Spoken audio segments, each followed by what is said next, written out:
जी घटना घडलेली आहे, काय नेमकं कारण आहे, किती लोकांना अरेस्ट केलंय, किती लोक जखमी आहेत, काय सांगाल?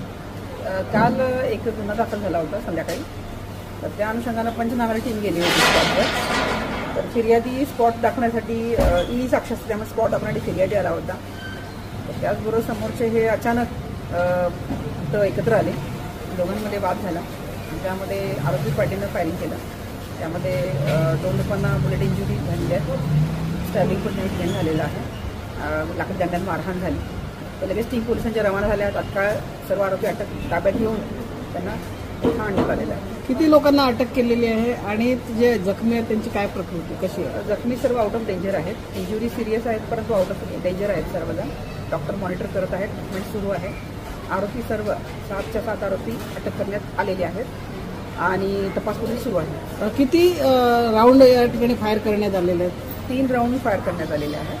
पैकी छर्रे होते, 12 बोरची बंदूक होती. ती छर्ऱ्यानं पायाला इंजुरी झालेली आहे. एका काकाच्या फिर्यादीच्या पायाला जरा सिरियस इंजुरी आहे. गुन्ह्यात वापरलेली बंदूक जप्त करण्यात आली. ती लायसनची होती की अवैध होती, कशी होती? लायसनवाली बंदूक आहे. ती प्रांत संरक्षणासाठी मोठी 12 बोरची बंदूक आहे. त्यांना ते लायसनची बंदूक आहे, ते वापरत होते.